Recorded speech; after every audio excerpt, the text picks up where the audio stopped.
느헤미야 3장에서 7장은 성벽 재건과 제1차 포로 귀환 자 가계 및 수요를 재확인하고 있는 장인데요. 오늘 이 가운데 4장을 읽었습니다.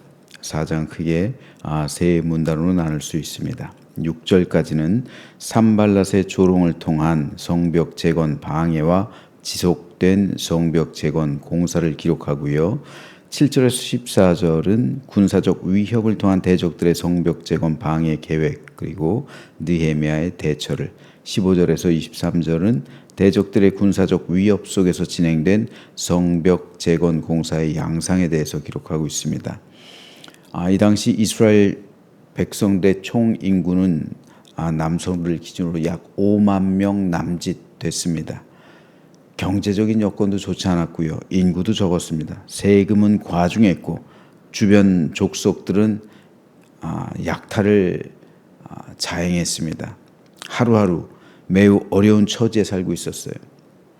그럼에도 이스라엘 백성들은 느헤미야의 권면에 따라 성벽 재건을 위해 헌신했던 것은 성벽이 없으니까 약탈을 날마다 당하는 거예요. 담이 없으니까 날마다 아무 때고 대적들이 불시에 와서 습격해서 약탈해 가도 어떻게 대처할 수가 없는 거예요. 그러니까 목숨 걸고 성벽 재건을 강행할 수밖에 없었습니다. 하지만 그 과정은 결코 쉬운 것이 아니었습니다. 산발랏을 비롯한 주변 족속들은 성벽이 재건되는 거 당연히 싫어하죠. 약탈을 못 하잖아요. 이스라엘이라는 이 예루살렘이라는 이 땅은 천연 요새예요. 성벽만 건설되면은 누구도 건드릴 수 없는 아주 천연 요새가 됩니다. 그러니까 성벽 재건 공사를 그토록 방해할 수밖에 없었습니다. 이 대적들로선 성벽이 건설되는 순간 이 난공불락의 성이기 때문에 그들은 이 성벽 재건 공사를 어떻게 하든 회방했어요. 그렇기 때문에 이스라엘 백성들은 밤낮 위협 속에서도 공사를 강행하며 한쪽에선 공사 또 한쪽에선 칼을 차고 경계를 하면서 공사를 진행했습니다. 하지만 조롱하고 위협하는 산발랏과 도비야 이들 무리들에 대한 느헤미야의 대응과 반응은 오늘 우리에게 본받을 만한 모범이 됩니다. 이해하기 쉽게 산발랏의 위협과 느헤미야의 대응을 한번 나열해 보겠습니다. 1절에서 3절은 성벽 공사를 재건하는 이스라엘 백성을 향한 산발랏의 조롱과 저주를 기록하고 있습니다. 그리고 4절에서 6절은 이에 대한 느헤미야의 기도와 성벽 공사를 강행하고 있는 모습을, 7절, 8절은 산발랏의 분노와 예루살렘을 침략하겠다는 위협을, 그리고 9절에서 23절은 느헤미야의 기도 그리고 백성을 향한 독려 및 성벽 공사를 강행하는 장면을 기록하고 있습니다. 자, 여기서 우리가 발견할 수 있는 것은 산발랏의 조롱과 위협이 닥칠 때마다 느헤미야는 가장 먼저 기도했다는 사실입니다. 느헤미야는 먼저 기도하고 이후에 백성들의 마음을 어루만지고 그들을 독려하며 성벽 재건 공사를 강행했습니다. 즉 느헤미야는 성벽 공사 완공이라는 목표에 다다르기 위해서 시시때때로 기도하면서 나아갔던 겁니다. 만일 성벽 공사 과정 가운데 느헤미야가 기도하지 않았더라면 아마도 이 공사는 그렇게 쉽게 진행되지 못했을 겁니다. 산발랏이 조롱하며 저주했을 때 느헤미야는 결코 감정적으로 대응하지 않았습니다. 만일 느헤미야가 감정적으로 반응했더라면 아마도 산발랏의 계략에 휘말렸을 겁니다. 그래서 공사는 진척할 수 없게 되었을 겁니다. 이것은 오늘도 마찬가지입니다. 마귀가 성도를 얼마나 많이 참수하며 조롱하며 비웃고 있습니까? 예수님은 마귀를 참수하는 자라고 정의하셨습니다. 참수하는 자란 조롱하고 비웃고 모욕하고 저주하는 자라는 뜻입니다. 지금도 마귀 사단의 세력은 하나님의 교회와 성도를 조롱하고 참수하고 비웃고 모욕합니다. 사람을 통해 때로 마귀는 이렇게 참수하고 조롱하고 비웃고 모욕합니다. 오늘 본문에서도 도비야, 산발랏이라는 이 사람들을 통해서 마귀는 이렇게 하나님의 백성들을 참수하고 조롱하고 비웃고 모욕합니다. 그런데 이때 중요한 것이 반응하지 않는 거예요. 여러분, 악한 영이 이렇게 조롱할 때 반응하면 거기에 휘말리는 거예요. 그 순간 그 사람이 있는 장소는 그냥 난장판이 돼버리고 마는 거예요. 사탄은 그 모습 보면서 손뼉 치면서 기뻐하고 있는 거예요. 그런데 느헤미야가 어떻게 반응합니까? 우리 하나님이여 들으시옵소서. 우리가 업신여김을 당하나이다. 원하건대 그들이 욕하는 것을 자기들의 머리에 돌리사 노략거리가 되어 이방에 사로잡히게 하시고 주 앞에서 그들의 악을 덮어두지 마시며 그들의 죄를 도말하지 마옵소서. 그들이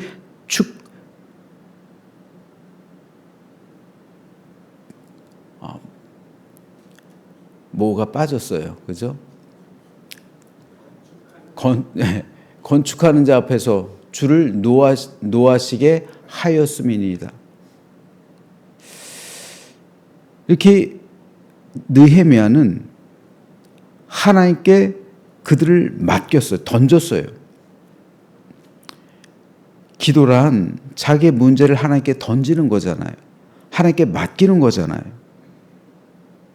산발랏이 하나님의 백성에 대해서 조롱하며 멸시하고 모욕하고 저주하고 있습니다.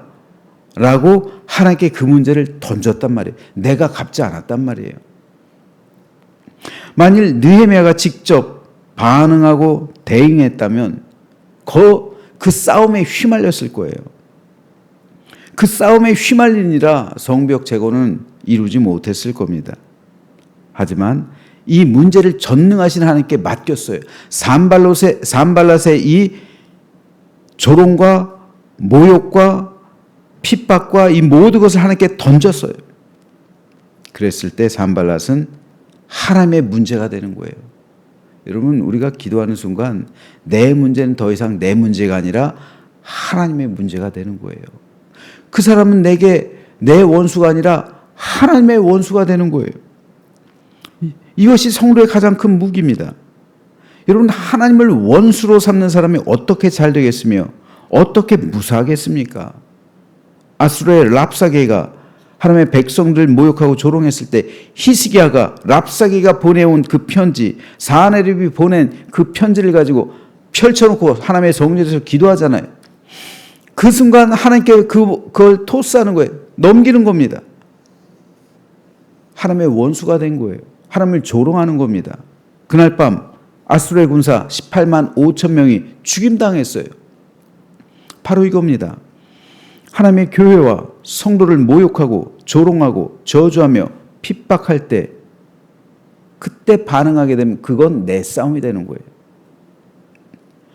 하지만 반응하지 않고 하나님께 맡긴다면, 하나님께 던진다면, 그래서 하나님께 기도하고 아뢰는다면 그때는 하나님의 싸움이 되는 거예요.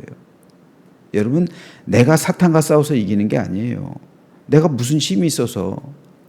하나님께서 나를 대신해서 싸워주실 때 우리는 승리하게 되는 거예요. 내 싸움이 아니라 하나님의 싸움이 될 때, 내 원수가 아니라 하나님의 원수가 될 때, 내 전쟁이 아니라 하나님의 전쟁이 될 때 우리는 승리하게 되는 겁니다. 그러므로 저 여러분 모두 마귀 사단의 공격이라고 생각되는 순간 아무 반응하지 마십시오. 우리가 싸울 필요가 없어요. 반응하지 마세요. 그냥 가만히 견디세요. 참으십시오. 그리고 전능하신 하나님께 기도하십시오. 하나님께 맡기십시오. 하나님께 그 모든 문제 던지세요. 누가 나를 핍박한다고요? 누가 나를 조롱한다고요? 누가 성도인 나를, 하나님의 백성인 나를 친다고요? 예, 던지세요. 내가 싸우는 게 아니라 하나님이 싸우시게, 나의 원수가 아니라 하나님께서 대적하시게, 그리고 기도로 나아갈 때 하나님께서 나를 대신해서 싸우시고 승리하게 하실 줄로 믿으시기를 주님의 이름으로 축복합니다. 이것이 성도의 권능이에요. 이 기도의 권능이 있는데 왜 사용 안 하십니까? 내 힘으로 살아가면은 그건 전능하신 아버지께서 나와 함께 하시는데, 전능하신 아버지께서 나를 대신해서 싸워주신 텐데 왜 내 싸움을 하고 있습니까? 내 싸움에서는 안 됩니다. 하나님께 모든 것을 맡기시고 하나님의 싸움을 싸워서 승리하시는 우리 모두가 되시길 소망합니다. 두 번째로, 느헤미야는 백성들을 권면하면서 끊임없이 독려했다는 사실을 우린 알아야 합니다. 오늘 본문에 보면요, 때로는 동족들이 느헤미야를 지치게, 힘 빠지게 하는 말을 하고 있어요. 산발랏이 외부의 적이었다면 이들은 내부의 적이었어요. 하지만 느헤미야는 그들을 오히려 위로하며 격려하고 독려했어요. 산발랏에서는 하나님께 맡겼잖아요. 그런데 이 내부의 적들, 내부에서 힘 빠지게 하는 사람들, 그들을 위해서는 위로하고 끊임없이 격려하고 독려해 줬어요. 오늘 우리 역시 교회 안에서 열심히 일을 해보려고 하는데 누군가 힘을 빼는 말을 할 수 있어요. 사기를 뚝 떨어뜨리게 할 수 있어요. 부정적인 말 할 수 있어요. 힘 빠지게 할 수 있단 말이죠. 그럴 때 분노하기보단 느헤미야처럼 오히려 그들을 위로하고 격려하며 독려하는 법을 배워야 되는 거예요. 여기서도 반응하면 안 되는 거예요. 여기서도 반응하면 어떻게 돼요? 서로 싸움이 되는 거예요. 교회에서 다툼이 되는 거예요. 어떻게 됩니까? 그럼 그 교회가 깨지는 거예요. 분열되는 거예요. 서로 미움과 증오가 들어오는 거고, 사탄은 그 모습 보면서 손뼉치면서 좋아하는 거예요.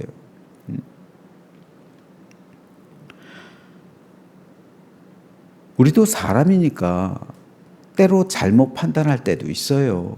서로 말실수할 때가 있어요. 서로 잘못 행동할 수 있어요. 잘못 판단할 수도 있어요. 내 생각이 틀릴 때도 있단 말입니다. 그럴 때 우리는 서로 용납함으로 완전해지는 거예요.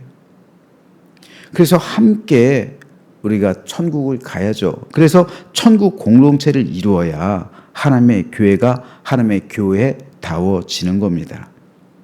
그러므로 저는 저와 여러분 모두가 우리 모두의 불완전함을 이해하면서, 누군가 잘못 말할 때 있어요. 잘못 판단할 때 있어요. 잘못 행동할 때 있습니다. 실수할 때 있습니다. 그럴 때 반응하며 대적하는 것이 아니라 느헤미야처럼 그의 믿음이 연약해서 저럴 수밖에 없다 생각하고 이해해 주어야 합니다. 느헤미야가 잘한 게 이거예요. 내부에서 힘 빠지는 말을 하잖아요. 우리에게 와서 우리를 도와달라. 이거 못한다. 이거 무리다. 이거 건축하는 거 이거 무리다. 대적들이 와서 한 방에 전쟁을 하면 어떻게 할 수가 없다. 이건 무리다. 계속해서 그렇게 말하잖아요. 힘 빠지는 말 하잖아요. 외부의 산발랏이 조롱하면서 힘 빠지게 하고 힘들게 하고, 그러는데 내부에서도 힘 빠지게 하는 말 하잖아요. 이 건축 안 돼. 안 되는 거 왜 이러지 말자고. 자꾸 내부에서 하는, 이거 참, 그렇죠. 힘들죠. 그런데 느헤미야는 믿음이 연약하니까 저럴 수밖에 없지. 이해한다. 이해하면서 끝까지 독려해 주는 거예요. 이게 바로 느헤미야가 위대한, 우리가 배워야 할 점입니다. 우리는 어떨까요? 저희로는 어떨까요? 한두 번이라도 권면하면 착한 사람이에요. 그죠? 그 즉시 반응하지 않나요? 그러면 안 됩니다. 내부에 있는 사람은 우리의 적이 아니에요. 우리의 형제입니다. 우리의 자매예요. 끝까지 함께 천국에 들어가야 할 우리 형제 자매예요. 그래서 함께 주님의 한 몸을 이루고, 그리고 천국 공동체를 이루어야 하는 주님의 공동체입니다. 나만 구원받는 게 아니잖아요. 같이 구원받아야 되잖아요. 우리가 세상에 나가서도 안 믿는 사람들도 전도하는데 교회 안에 있는 사람들은 다 천국 가야 되잖아요. 그가 낙심할 때도 있죠. 믿음이 연약해서 인간적인 생각을 말할 수도 있죠. 잘못 판단할 수 있죠. 아니, 믿음이 연약하니까 그럴 수밖에 없는 거예요. 내 믿음이 안 되니까, 내 믿음 수준에 올라오지 않으니까 그럴 수밖에 없는 거죠. 그럴 때 믿음이 강건한 우리는 어떻게 해야 됩니까? 끊임없이 용납해 줘야죠. 끊임없이 용서해 줘야 되고, 이해해 줘야 되고, 독려해 줘야죠. 그리고 함께 그 길을, 느헤미야에게 함께 성벽을 완성하도록 독려해 주었던 것처럼 우리도 함께 영원한 천국에 입성하기까지 끊임없이 배려해 주고, 이해해 주고, 용납해 주고, 화해하며 함께 해야 합니다. 그럴 때 우리 교회는 참된 생명과 구원의 공동체가 되고 기쁨과 축복의 장소가 되는 겁니다. 생명과 구원은 하나님께서 우리에게 거저 주신 거예요. 하지만 화해와 용서는 우리가 하는 거예요. 생명과 구원, 내게 있는 천국은 하나님께서 거저 주신 은혜지만 천국 공동체를 이루는 것은 우리의 몫이에요. 그렇잖아요. 내 몫이란 말이에요. 내가 어떻게 행동하고, 내가 어떻게 말하고, 내가 어떻게 감싸주냐에 따라서 우리 교회가 천국이 될 수도 있고요, 지옥이 될 수도 있어요. 느헤미야 같이 이런 마음을 가지고 온전하게 헌신한 사람, 이런 사람이 교회는 간절히 필요합니다. 바라기는 저와 여러분이 오늘의 이 시대 느헤미야가 되시길 주님의 이름으로 축복합니다. 여러분만 그렇게 되면요, 우리 교회 그렇게 돼요. 아니, 지금 우리 교회 11조잖아요. 11조가 뭐였으면요, 이 화해의 용사들, 이 화목의 용사들, 이 기쁨의 용사들, 이 이해의 용사들, 천국 공동체를 만드는 용사들이 모여있는데 뭐가 두렵습니까? 때로 이렇게 연약한 사람들이 공격할 수 있어요. 믿음의 분량이 안 되기 때문에 이해하지 못할 수도 있어요.